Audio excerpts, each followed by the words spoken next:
Thanks for tuning in to this week's edition of the Brett and Matt Show. His name's Brett, my name's Matt, and this week we're going to be previewing the AFC South for NFL previews.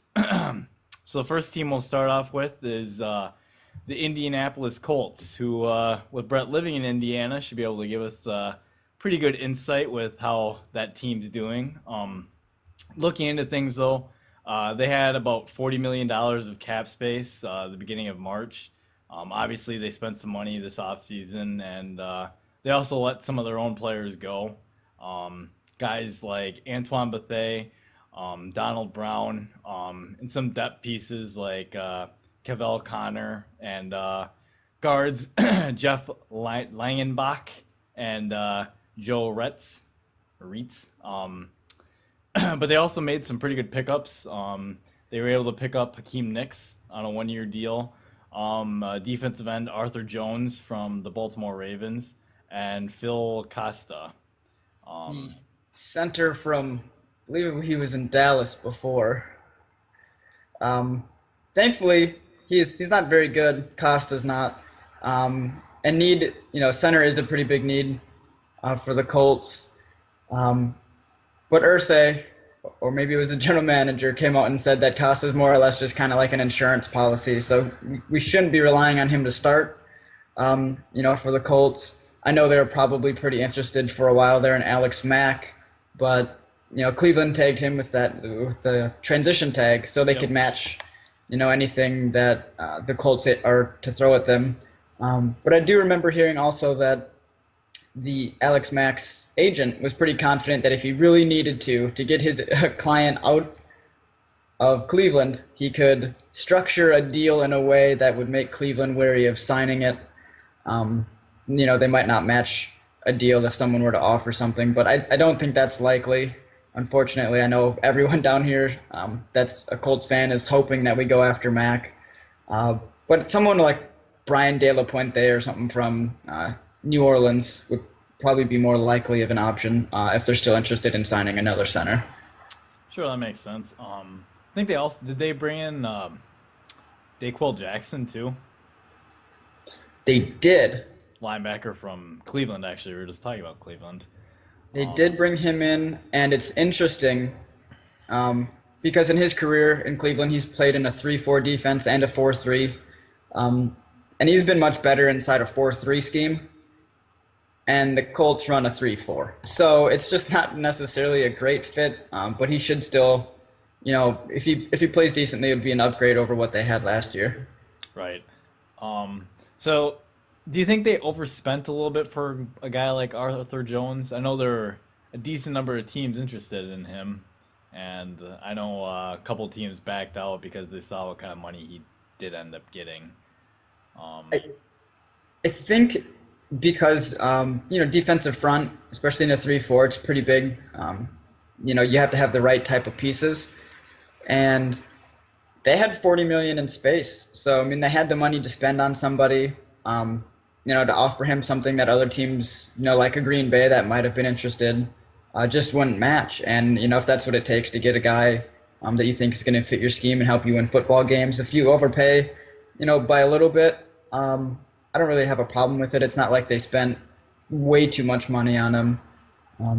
I was thinking probably like $4 to $5 million. What did he end up getting? Like six? Six and a half or something like that. So it's not terribly, an outrageous asking price. And with the cap space they have and the situation they were in, I think it made sense for them to do that. Sure, that makes sense. I know. I bet he has some ties too with Pagano coming from Baltimore. So he probably knew kind of what kind of scheme he was going to run and that stuff. And because I think Pagano was the defensive coordinator. So, obviously they want to address some needs on the defensive side of the ball. They also re-signed their punter, Pat McAfee, Vontae Davis, their corner, that they traded a second-round pick to Miami for him. I believe they did. So they re-signed him. Adam Vinatieri and Ahmad Bradshaw, who we didn't get to see much of because he got hurt, but honestly, I thought when he played for them, he played pretty well. Yeah, and if you go back to his days, he was with the Giants before. Giants. Yep. He was all right. he was certainly better than a guy that will probably, well, I'll just say it now, Trent Richardson, who they ended up trading a first round pick for. Um, Trent got outperformed by Donald Brown. Donald Brown, who's no longer with the team. Um, had you know Ahmad Bradshaw been healthy, he probably would have been outperformed. They probably would have traded for Trent, of course, had that been the case. Yeah. Um, but that was certain. When that move happened, by the way, everyone was really excited. They thought that's great because they were all hoping, this offseason or at some point during the season, we would trade for a guy like Ben Tate, the running back that was in Houston. And then we're like, oh, Trent, sure, he's at least already been a starter and semi-productive. This is a great deal, even if it is their first. It'll be a late first-round pick, so they weren't, thinking that it was necessarily too much to give up. And then you saw the season he had, and it was bad.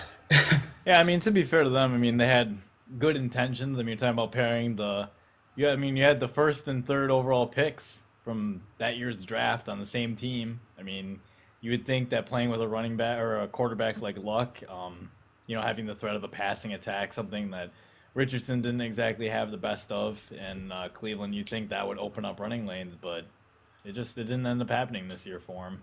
No. And, it'll be interesting to see, too, now with, Hakeem Nicks on the roster, a healthy Reggie Wayne, T.Y. Hilton, and Dwayne Allen at tight end. That's some good receiving options that he'll have. Kobe Fleener improved as Kobe the season went Fleener. on. So they should, if they need to, if the running game fails them, be able to just spread them out and just attack down the field. But I know they would like to be able to run the ball. And with more weapons, basically what you're doing is you're re-adding Reggie Wayne and then replacing, Darius Hayward-Bay with Hakeem Nicks. You're just upgrading all around. That's going to make defenses respect the pass even more.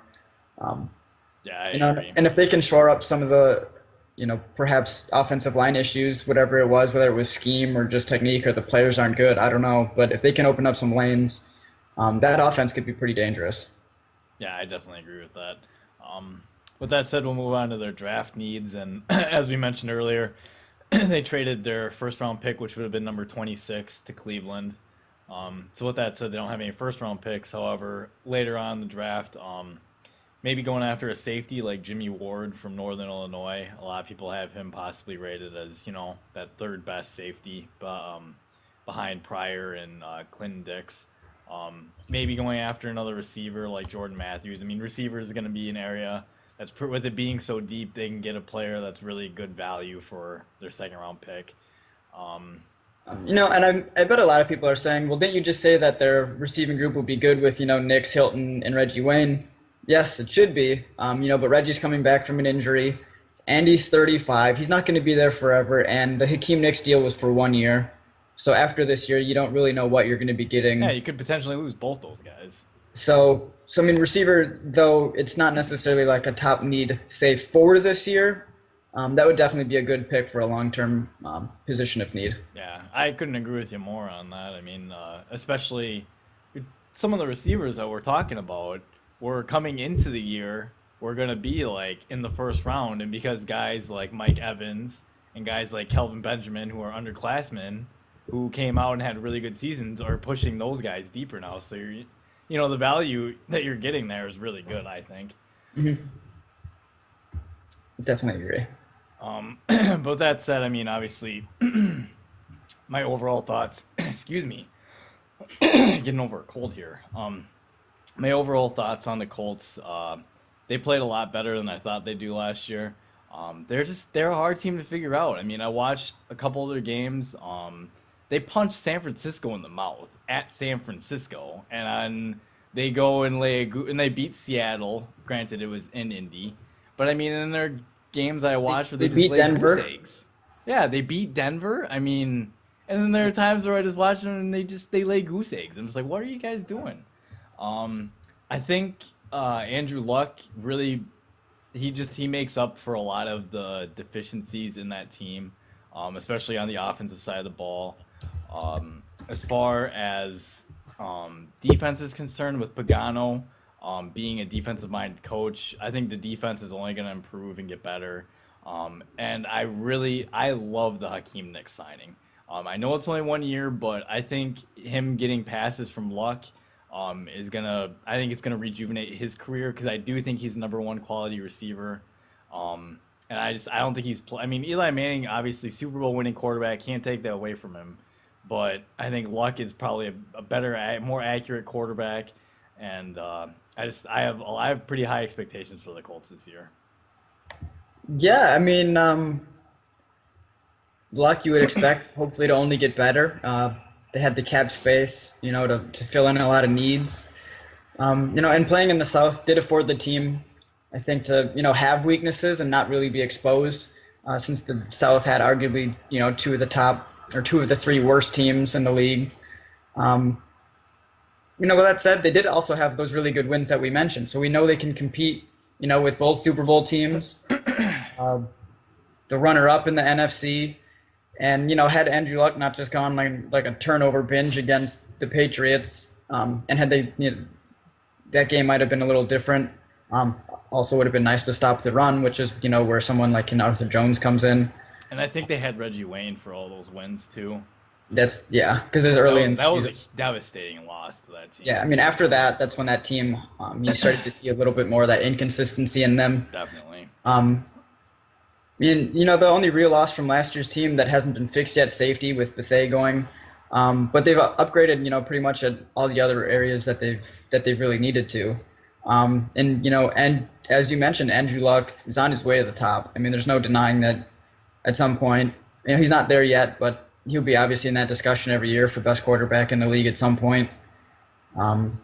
He still has those WTF moments, but he'll play better, and I know he wants to, especially earlier in games. That seems to be when a lot of his troubles occur. They always fall behind, but he, magically makes those comebacks.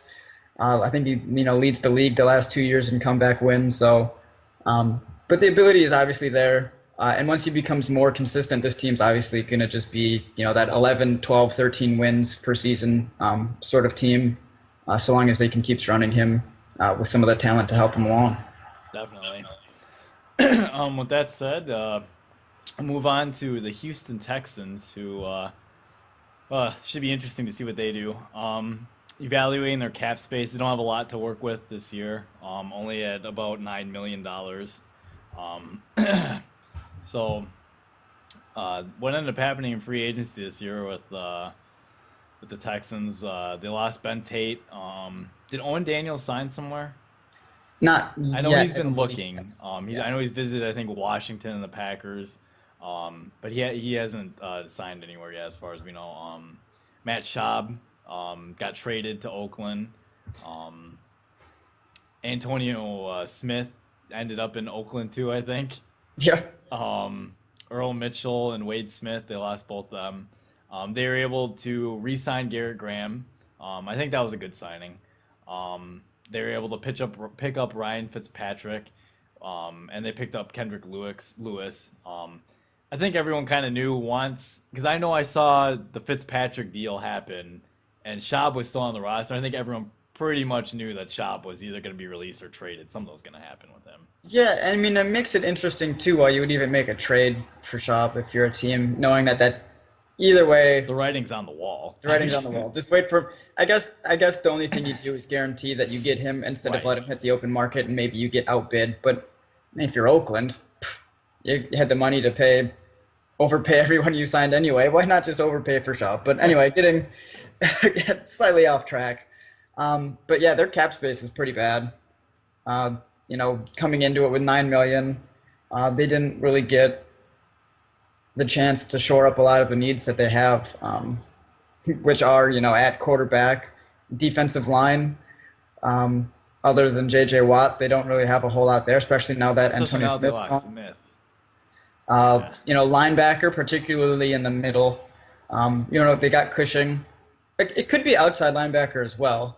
If they get an outside linebacker, they could always shift someone like Brooks Reed to the middle, perhaps, and let him play next to Brian Cushing and get someone that's actually much better at rushing the passer as, they haven't had a lot from that position. The right tackle spot, since I believe Eric Winston was released a couple years ago, hasn't been very good.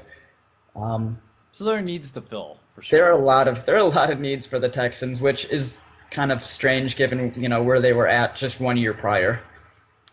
That's very true.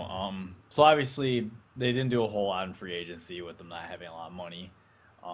So we'll just move right on to the draft because obviously there's a lot we can talk about as far as the draft because they do have the number one pick, and I don't know. I mean, there have been rumors going around that I gotta get your take on this. Would you take Khalil Mack with the number one overall pick?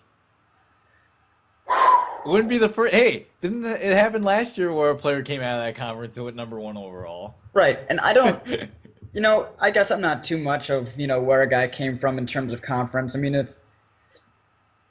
if a guy can play, a guy can play. Basically, where he ended up at school is probably just a poor evaluation of where he was at coming out of high school and just bad projection on other coaches in major areas. There's a lot of guys that, played in the Super Bowl that were, 2 and 3 star guys, not the 4 and 5 star guys. So, I mean, recruiting mistakes happen, and ending up at Buffalo and dominating that competition. And when you had the opportunity, as we've discussed before, I believe, going against Ohio State, he performed really well. Well, I always just put on a tape and see what kind of performance he can put on against top tier talent. And the thing with Houston is you signed Ryan Fitzpatrick, so his deal I think is only for like 4 million. But are you going to have him be a backup at 4 million? Seems like a lot, but it's also not really starter money. He's kind of like, And he has obviously starter experience. and he does, and I mean he was decently successful, I'd say, in Buffalo. He had his moments where he was pretty good. And even last year, he had a few moments last year with the Titans. So, it's interesting where you say, hey, we'll sign him for a short-term gap, and you draft a guy to let develop behind him for a year or two? Or do you say, hey, we can take another position now, and, in 2 years or whenever Ryan Fitzpatrick isn't cutting it for us anymore, that's when we'll draft the quarterback and let the guy start as the rookie? The issue with that is, as the coach, you only You don't probably have time. about 3 years, 2 years maybe in today's NFL. Yeah, like if you're not winning, in the first couple of years, not everyone's Most Cleveland. franchises will. But by year more or 3 and 4, if it's obvious that your team isn't progressing, and of course maybe a general manager would see, wow, this team's better everywhere than quarterback, and then give you a shot, but probably not. I don't know.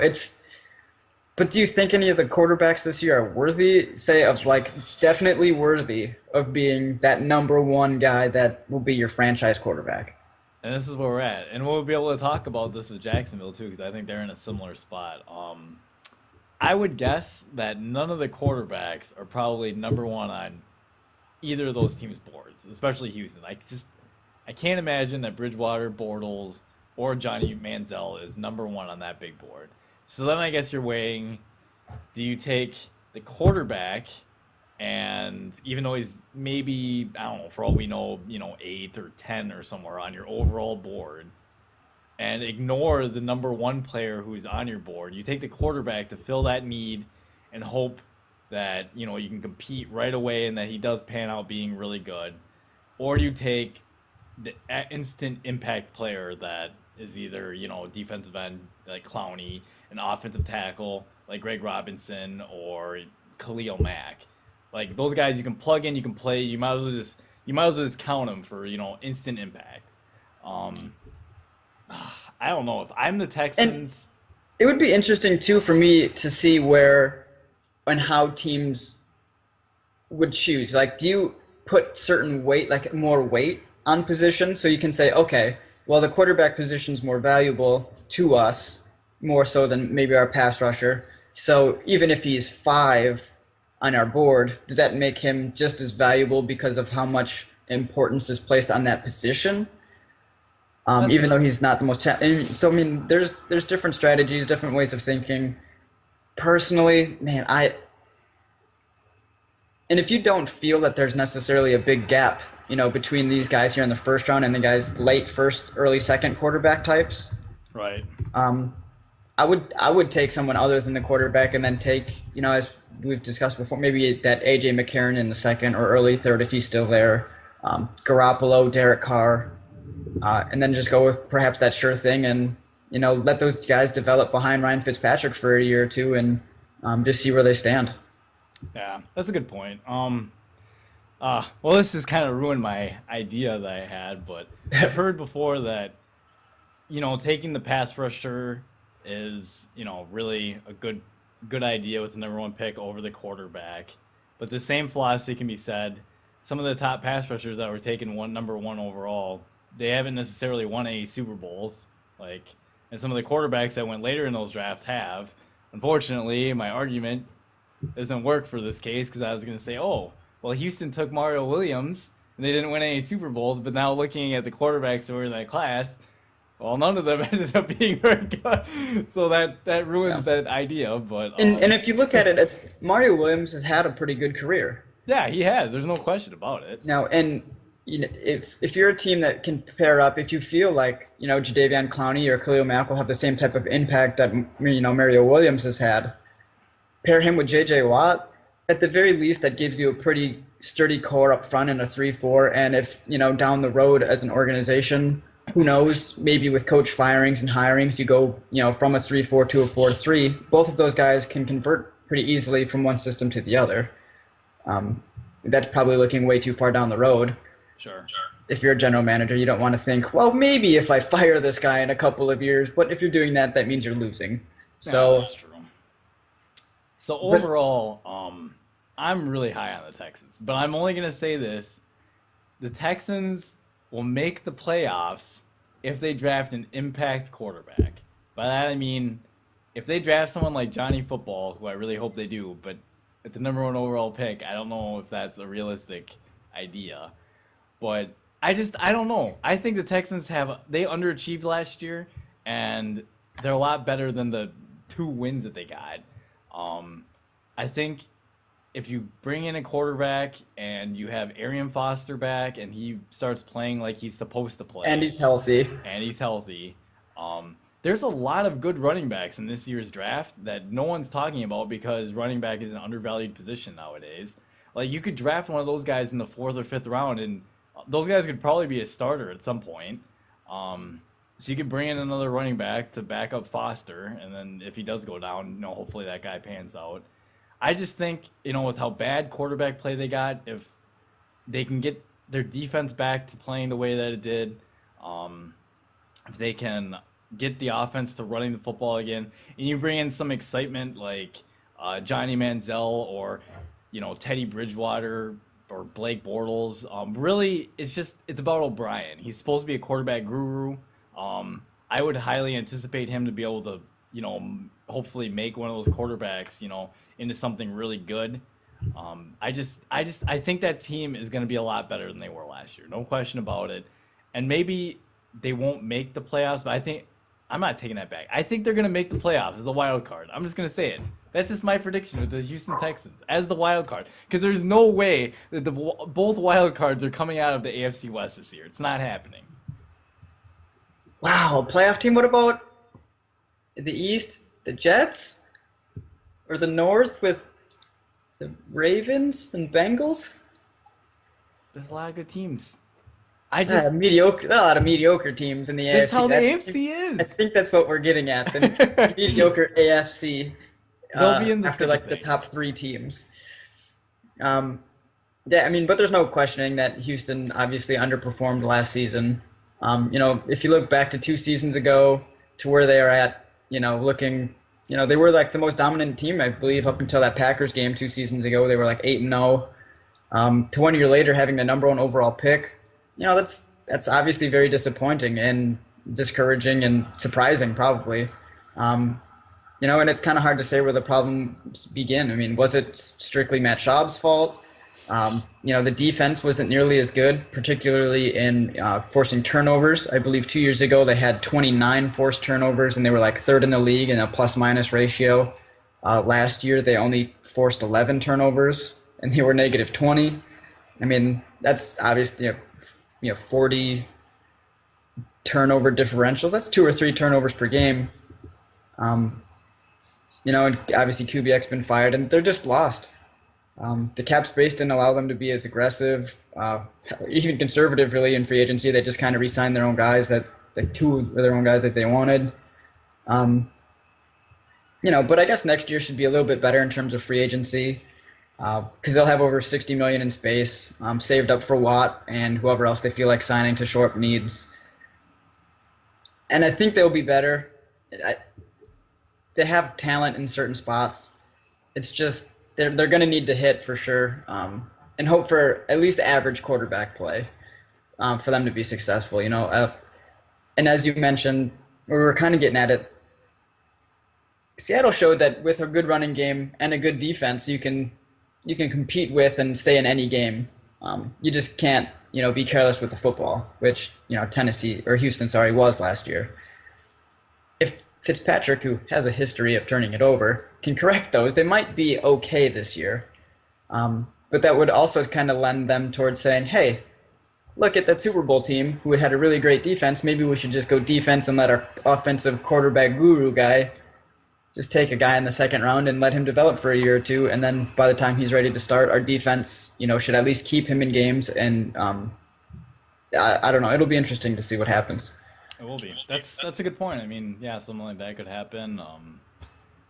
Yeah, I mean, quarterback could fall. They could trade back into the first round to get one. I mean, just don't know. There's a lot of things that could happen. So ultimately, do you think they're going to be the worst team in that division? Is that what you No, were trying to say? No? no. Okay. I think because things like turnovers, obviously you try for that. Everyone tries for turnovers. Sometimes you get them, sometimes you don't. Sometimes a fumble bounces to the wrong person.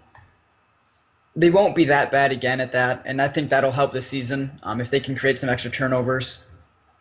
But to do that, they're obviously going to need better defensive players, and that might be where a Mac or a Clowney kind of comes into play and helps create havoc in the backfield and um, just swings that defense back to where it was 2 seasons ago. Well put. So with that said, we'll move on to the Tennessee Titans, who they had about $13 million in cap space, which was okay. Um, they ended up they would clear $14 million if they released Chris Johnson, Cameron Wembley, and David Stewart. Um, so Ken Wisenhunt has a lot of room to adjust if he wanted to. And I Um, believe David Stewart has since been released. So they did clear some space from that, but they still have, you know, Chris Johnson out there for a 10 million cap hit right now. Cutting him, would save 8 million. Um, and he's definitely not worth 10 million. not the way he's played lately. Um, Maybe some other signings though will maybe help. They did sign Michael O'Hare, um, Wesley Woodyard, Dexter McCluster, and they kept Bernard Pollard, um, and they some other players on their defensive line. They did lose Eltron Werner, Kenny Britt, and they cut Rob Veronis and Kevin Walter. So obviously, Ultron Werner was a good corner. They're gonna have to try and figure out a way. Probably, I mean, not that their other corners are probably bad by any means, but they're probably not as good as he was. No, I mean, they have what? Jason McCourty Yep. is that one, and he's all right. And they spent a draft pick, an early round pick, on Bleedy Ray Wilson last year. He didn't play a lot of snaps, but they obviously picked him. They should have some confidence. But I mean, other than those two guys, they probably do need at some point a third guy to come in and make sure that, if in case of injury or when a team decides to spread you out, that they have the ability to cover, 3, 4 wide receiver sets. Right. McCluster gives you some probably improvement on special teams as far as returning goes because he's a pretty explosive return man. Whoa, you don't think my guy Mariani's a good? Because he's Not what? compared to McCluster. um, That's true. Mariani might they're I don't know. Mariani might be a better receiver. It makes you feel better because I don't think McCluster is that special of a receiver to tell you the truth. I watched a little bit of the Kansas City or a couple of their games, and I don't know. He didn't really impress me all that much. Um, but I think keeping Bernard Pollard was a good move. Guy that Patriot killer. yeah intimidates. I like players that intimidate. Um, Yeah, I don't know. Obviously, this doesn't necessarily count as free agency, but getting Ken Wisenhunt, I think, was a good move as a coach too, for them. Yeah, I mean he's been where he was in Arizona before. Yeah, he was the offensive coordinator for the Steelers, and then he Oh went to yeah, Arizona, where he got Kurt Warner, and um, obviously got the Cardinals to their first Super Bowl. yeah, he performed pretty decently there, I guess. Then didn't he? Yeah, I guess I guess but I'd I mean, had he known. he established some toughness to that team, to the Cardinals, who for years were obviously not considered tough. Yeah, I um, mean, and the one problem they had, there was that offensive line. They never really got that thing fixed. And once Kurt Warner left, it was whoops. pretty much. Um, We'll get to that also eventually. That'll probably be in a week or two. We'll start talking about NFC West, yeah, for I would sure. imagine. With that said, though, we'll move on to some of their draft needs. The Tennessee Titans pick at number 11. Um, so they're making a transition to the 3-4 defense. So you can always, in that kind of defense, you can never have too many pass rushers. So guys like Anthony Barr would be a good fit for that new defensive scheme. Hmm. Obviously, losing their top corner, they have an opportunity to get the best corner in the draft at where they're sitting. Either a guy like Justin Gilbert, or if he's gone, they could take a guy like Daquiz Denard. Another option that might surprise people. I mentioned it earlier. I mean, maybe these quarterbacks, maybe they fall, and if one of them's there, like if Bridgewater or Manziel or Bortles, if one of them's there, I mean, you got to decide if Jake Locker is your quarterback of the future here pretty soon because his contract's up soon. I think it's up. I don't know. I don't even know when it is. I just know it's up soon, within the next couple of years. So you got to figure out if he's your quarterback of the future, then obviously you go all in. You don't take the quarterback here, even if he falls to you. But if there's any sort of like you're wondering, or Ken Wisenhunt's inheriting Jake Locker, so if he wants to bring in his own guy, and Bortles has had that comparison to Ben Roethlisberger, anyways. But just saying, like if he wants to bring in his own guy, and he happens to fall without trading up, or maybe they do trade up, but if he happens to fall in number 11, it's got to be pretty tempting too. That could certainly be, an interesting thing too, because you look at, what Washington did when they drafted two quarterbacks the same year, in case, either A, someone gets hurt, or B, if someone gets hurt and that other kid, the backup plays and he plays well, that's gonna, bring extra value to him on the trade market. So, if they do select a quarterback and perhaps, Jake Locker does start playing really, really well, that gives them either the option to try to trade him, like re-sign him and keep him long term, and then trade the backup, who no one's really seen yet, but they know that at some point they were first round material. Um, or if he starts playing really well and you don't feel like paying him top starter type money, then you got your backup in place who can step in. So I mean that could definitely be an interesting scenario if those guys are available at that spot. Yeah. Otherwise, inside linebacker, a guy like C.J. Mosley. Another interesting area where I think they could go. Say you do decide that Jake Locker is your guy, maybe getting a guy like Eric Ebron or Ebron from North Carolina at tight end. By far the most impact tight end in this year's class. Yeah. Getting a guy like him would instantly help too. Yeah, and it would, a guy like that where some have said he could be like a Jimmy Graham type tight end. If that's true, you take him in the middle. You got some, pretty decent, honestly, wide receivers on the outside, and Nate Washington, Justin Hunter, who you spent traded up for in the draft last year. Kendall Wright in the slot, and then Ebron. That would give Jake Locker some weapons, and it would give him that final chance to show that he is the guy that they need to keep long term. Um, and even if he's not, at least from a weapon perspective, you guys should be pretty set for whoever you end up drafting if you take one the following year. Right. Yeah. So with that said, I mean, the Titans overall, I think their team rides on Locker. It's gonna be up to him to show some improvement, and obviously he needs to stay healthy and to be able to stay on the field to be able to do that. But I think a lot of this rides on him. Tennessee obviously competed this year. They did get 7 wins. I think a lot of them came when he was healthy. Uh, I think if they continue, they need to first figure out what they're going to do with their quarterback situation, whether it be him or bringing in someone else. And then they need to build around that player. And obviously, the addition of Wisenhunt should bring some toughness to that team. But I expect Tennessee to be able to compete. I think, but I don't know. I think they might take a step down as far as their record's concerned. To tell you the truth, I just I don't know. I just I'm excited about the last team we're gonna go over, so someone's gotta be in last. And it is too. I don't even know who's the Titans' backup quarterback at this point. Now that Nope, no idea. Fitzpatrick's gone, I don't. So if Locker does get hurt again, I'm assuming they draft one at some point that they're going to try to develop regardless. Now it's just a matter of when. Um, yeah, but I mean, if you look at, it's not an end all be all, of course. We know Pro Football Focus does their grading on like every single snap of the season, and I'm honestly surprised at how much green or near green players there are. Green being good, like grass and money. Um, I'm honestly surprised at how much talent and how well they played last year, um, which is good. So it's not a team totally devoid. They don't have quite as many significant needs as say Jacksonville, who I think had one green player on their entire team.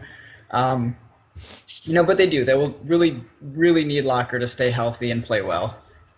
He's got a pretty solid O line, especially on the left side. There's talent at wide receiver. Uh, the defensive front seven has some nice pieces, but it'll be interesting to see how they work around and get into that 3-4. Maybe some guys that haven't played a whole lot are going to end up having to be nose tackles since I think they have a couple guys that are like 320 and 330, kind of like two gap guys that can contain blockers, but they haven't played a whole lot, so it's kind of hard to say how good they'll be in that system. And they'll be learning new techniques. Hopefully for them, that's something they can learn quickly in camp and in the preseason games. Because really, the effect of their season, I think, is going to be how that front seven ends up performing in the new system. Yeah, that makes sense. So with that said, we'll move on to the last team in our AFC preview, which is the Jacksonville Jaguars. Going into this offseason, they had a ton of cap room at $58 million. So they had a lot of money to spend. Which I had that much money to spend. Some notable losses. They lost, they'll probably lose Maurice Jones-Drew in all likelihood. They ended up trading Blaine Gabbert for, I think it was a sixth-round pick to San Francisco. Something, which again is just a very weird situation for San Francisco. I mean, San Francisco has so many draft picks, they could probably trade for just about whoever they wanted, but... Yeah. They ended up signing Chris Clemens from the Seahawks and Red Bryant from the Seahawks. They brought in running back Toby Gerhart from the Vikings, Zane Beatles and Ziggy Hood. They were able to keep Will Blackman as well from their own pile of free agents. Obviously, bringing Chris Clemens and Red Bryant from Seattle, I think those are pretty good moves. Obviously, Gus Bradley knows them from being the defensive coordinator in Seattle, so they got those kind of ties to him too. Yeah, and you look at it. One is definitely a good run stopper, and one is brought in, for that Leo position where he's a pass rush specialist. So with those two signings, you help out, two different areas of your team. And Ziggy Hood's another body up front, to help and create pressure and stop the run. You look at Zane Beatles coming in and taking over one of the guard spots, which is one of the weaknesses that they had on the team. And then Maurice Jones-Drew's gone, so they go out and sign Toby Gerhart, who I guess would probably be unfair to say or judge his career to this point. If you look at he was a backup to the best running back in the game for his whole career. It's kind of an unknown, but I know you're pretty high on him, right? I am. I think that signing's gonna work out real well. They didn't give up a ton of money for him, and he's got to have some pretty fresh legs. And he's a power back. Like I said, Gus Bradley, Seattle, Marshawn Lynch, bringing a big power back. They want to do a lot of the same things that Seattle did, I know. And I don't know. I expect Toby Gerhardt to be a big part of that. I wouldn't be surprised at all if he ended up having a really good season with them. Um, And if you look um, at his career as a whole, as a backup, but he's averaged, I think, almost 5 yards per carry to he's the. average, yeah, he's It's like averaging. 4.7 yards per carry and 2.8 after contact, which means that even if you don't have a great offensive line necessarily, he's moving forward just about every time he carries the ball. So that's obviously a positive. Um, and like you mentioned, he's probably got a lot of tread still left on his tires. He's 27, so it's kind of like, well, when do these running? Is it their age or is it how much Wear and tear they wear and have. tear they have? That is like it's probably a combination of both, of course. Um, but since he is relatively fresh, you'd expect him to be able to continue to carry on for at least 3-4 years. Yeah, that's fair. Um, but yeah, so I mean, as far as overall, they're trying to do the whole Seattle type thing. But their draft targets, this will be interesting to see what they do. They have the third overall pick this year, and they have a plethora of needs. In fact, they, I don't even know where to start. I mean, I don't know. I mean, you can. Uh, the only pick I guess I would maybe shy away. I mean, I don't even know. They really need any of the top elite positions. The elite guys like Khalil Mack, Jadavion Clowney, Greg Robinson, or Sammy Watkins. Those are probably the four elite players in this draft. And they could probably take any of them and they would be upgrading themselves. Yeah, I mean, if you look at it, it would be interesting for sure to see what they would do if Greg Robinson's there, and do they take him after? No, probably not after taking Luke I Jokel can't last imagine year. they would, but So that would definitely help. That he could put him at left tackle and move Jokel back to the right side, or maybe they feel Jokel will be better on the left than the right. So I mean, it's probably not likely I that. would, if I out of those four players I just named, that's probably the more unlikely thing to do. Yes, I would guess. and if you look at it also, Sammy Watkins, especially because of Justin Blackman's situation, they don't really. Cecil Shorts is okay, and they spent a pick on Ace Sanders last year, but he's not really going to be like They're not the number guy. one guys. Yeah. Um, so I mean, they could use wide receiver. Luckily for them, they're in position to either draft an elite one, or because the draft is so deep, they should be able to grab another guy, or maybe even two, um, to help out in that situation. So I'm going, It's another team that needs a quarterback too. In fact, and then, quarterback is their biggest need, probably.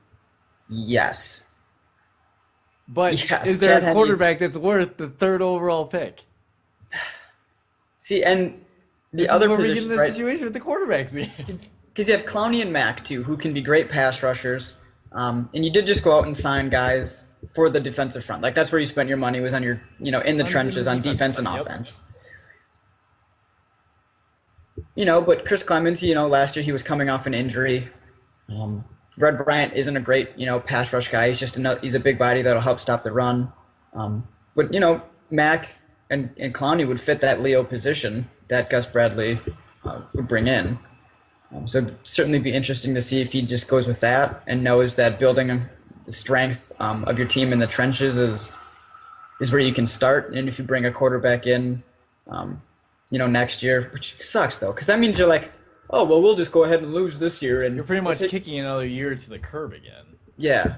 So what a shitty way to think, but I mean that's kind of what you would do in that situation, unless you really believe someone like, Carr and Garoppolo and McCarron or whomever you have as your second round Second round quarterback guy. Yep. can come in and make just as much of an impact as one of the As first one of round the first guys. round guys. Yep. I totally agree. Let's put it this way. I read something today that was talking about how one GM, or when they went to go scout Teddy Bridgewater, they went to his pro day the other day, and he said to Todd McShay that he's like, man, I'm glad we have a quarterback. Can't be fun to not have that position filled because it's not an easy position to evaluate at all. Um, No, it isn't. I mean, there's so many misses at the top of the draft, and then so many guys too that hit after the first round. right. Um, Tom Brady types get dropped to the sixth, and Russ Wilson, and even Drew Brees was a second round guy. So you can get quality guys later, but you just feel better if you take them in the first because of how you've scouted it. And this year's quarterback class is just they're so they're a hard bunch to scout because all three of them are pretty significantly different. Yeah, I mean Manziel's that scramble, get out of the pocket. Um, He's got maybe to be you're, one of the toughest quarterback evaluations in the last 10 years might be. as far as trying to evaluate what you see on tape and probably all the mistakes that he makes to his playmaking ability.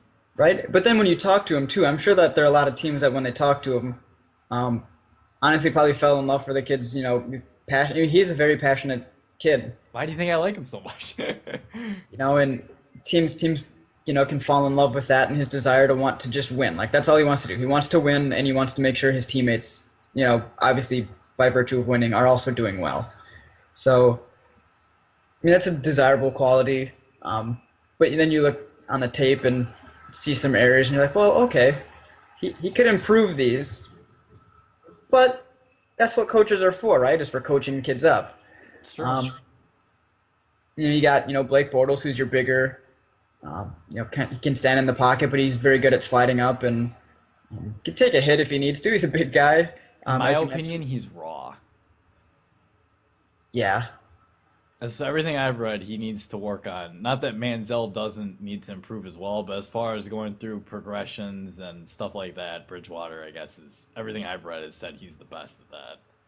what I like about Bridgewater, I said it on Twitter at Brett underscore dot Staley, is that he's really good at understanding defenses, pre-snap, and then what happens during the snap, and getting the football where it needs to be for his receiver to make a play. So there's people that are at his pro day and they're saying, the ball doesn't come out, wasn't as crisp, or not wearing a glove, so is that the reason? And it's not necessarily in a perfect spot every time. Well, sure, but there's also not a defense on the field. Like he's not going to have a guy, running that wide open on a post route 99% of the time. So you're saying the opposite of what the scouts, that everyone that downed him are saying. You're saying that because he was throwing on air and there wasn't a defender to make him alter his placement, that's why Well, he I'm just he saying that I don't find it to be as big of a deal given his strengths, because sure. if you watch the tape, I mean, he's His getting the tape's job good. done. He's understanding the defense. Hell, he's even sacrificing himself by taking a beating once in a while, but just to make sure that he gets that ball where it needs to go. You look at, I think it was one of the first snaps against Florida. It was on Gruden tape. He rolls right and gets clobbered. Not sure if the pass was complete or not, but that's something he's willing to do and understand that that's going to happen. You don't want him to get hit all the time. Injuries to your quarterback obviously negatively affect your season and potentially franchise, depending on how long term and serious an injury can be. But I don't, as long as he gets it done when there are guys covering the receiver, I don't care how he looks throwing in shorts on a out route necessarily. That's fair. I mean, you look at his footwork, you look at his understanding of defenses and the offense that he's within, and if those are good, I'd say he's at least got a head start on the other guys. That's fair. As far as the Jackson Jaguars are concerned, overall, you know what, Jags fans, I'm going to be on your side on this. I don't think they're going to finish last. I don't think so. I just don't see it. I think they're going to finish third in the division. I just, okay, you're going to call me crazy, but so I think it was Ziggy Hood when he signed with the Jaguars. He said something. He said like a quote about Gus Bradley and how he's like they're trying to change the culture in Jacksonville, and for some reason I'm buying into it. And I'm just gonna say I don't think they're gonna be last place. Now, this doesn't. Now, Tennessee might have some sort of injury that causes them to slip below, or someone else is going to have an injury, but I'm just saying I think Jacksonville's not going to finish last in that division. With quarterback being their biggest need, I don't know if they draft in the second, or if they address it in the second round or in the first round. Um, Maybe they bring in someone with the third overall pick, but just regardless, whether they draft an impact player on defense or then they draft a quarterback later on, which from everything we're talking about, it sure seems like that's more the trendy idea because neither one of us are sold on any of the three top quarterbacks. I mean, we're not talking about, Andrew Luck here or RG3. We're talking about guys we're really unsure of. So with that said, my guess is the third overall pick probably goes somewhere else. But if it does happen to go to one of those top three quarterbacks, who knows what will happen. They're going to get thrown into the fire probably, and they're probably going to struggle, but I see Jacksonville finishing in third in the division. Man, it's gutsy. It's gutsy. I've been wrong a lot, so this will probably be another one that backfires. At least, hopefully, by the time the season's over, we may have forgot this prediction even happened. Yeah, so I'll just let you go back into your thoughts on Jacksonville. Yeah, all right. My thoughts on Jacksonville are, unlike Tennessee, who had pieces to work with, Jacksonville came into this offseason with practically nothing. I mean, the best player is probably, Justin Blackman. He's an inconsistent and troubled wide receiver who's currently indefinitely suspended. And if and when he gets reinstated, he's one mistake away from probably being out of the league forever. They went into the offseason and they did upgrade their defensive line, bringing in guys that can, stop the run as well as rush the passer. Beatles is someone they're going to use probably to start at left guard, which makes, with, Jokel on at left tackle, offensive lines sturdy enough that they won't be using a top pick on that spot, though they still do need a center. And they do say winning starts in the trenches. So Jacksonville should feel comfortable given the activity in free agency. But the team is just so scarce on talent anywhere else. They need guys to step up and make plays. Some of the, yeah. I honestly feel like they're going to struggle again. They might play better. They might not only win, 3 games, but barring, every draft pick pretty much being a hit, they're still going to stink. Like So they're your pick to be last. They're my pick Just to be last. Houston, I don't know what's up with them. I feel like if they can just get better quarterback play and then a little bit, luckier or be in position to make turnovers on defense, they'll improve. Which for them was just such a dramatic turn from 2 years ago to last year for Houston. I see them maybe returning, a little bit, higher than 11 turnovers forced. Like, that's just sad. Like, less than a turnover, that's not very good. And Jacksonville just doesn't have many pieces. If they can, obviously a lot does depend on what happens in the draft and how those guys perform. But right now, easily my pick to be last. Followed by Houston, which stinks because they do also have some really good pieces, like a Watt and Cushing and some other guys. But yeah, Jacksonville last, probably by a good 2 or 3 games. Fair enough. So mark it down. Brett Staley does not think that the rankings will change at all in terms of the position of the teams next year. No, Houston was last this last year. Right. I got them. You're right. My bad. I got them flip-flopping. That's Bottom fair. flip-flops and the top stays the same, especially if Jake Locker either doesn't get hurt or plays just admirably. Boy, I feel foolish now. Why did I say Houston make the playoffs? You're so down on them, huh? It's just you don't know what you're going to get because, the last 2 seasons. Well, it's the NFL. Who knows what's going to happen?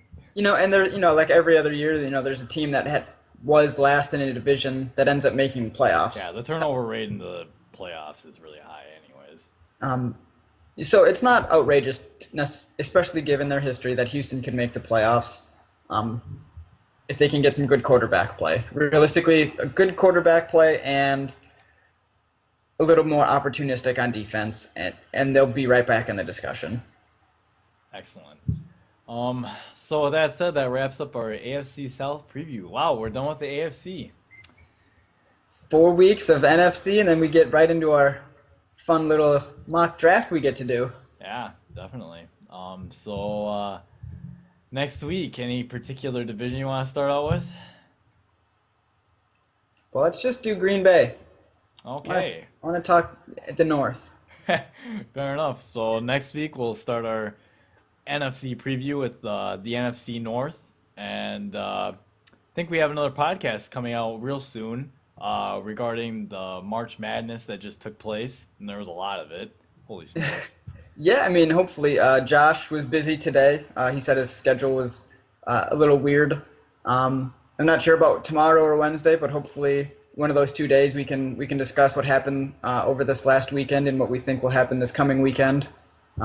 Josh is excited. His Tennessee team is in the Sweet 16. They're playing in Indy, his hometown, so he's making that trip. So it'll be a pretty fun and exciting weekend for him, and I can't wait to discuss it and hopefully share with everyone else. Sounds good. So with that said, we'll be bringing you guys some basketball action upcoming here shortly, and then next week start our NFC North preview. So until then.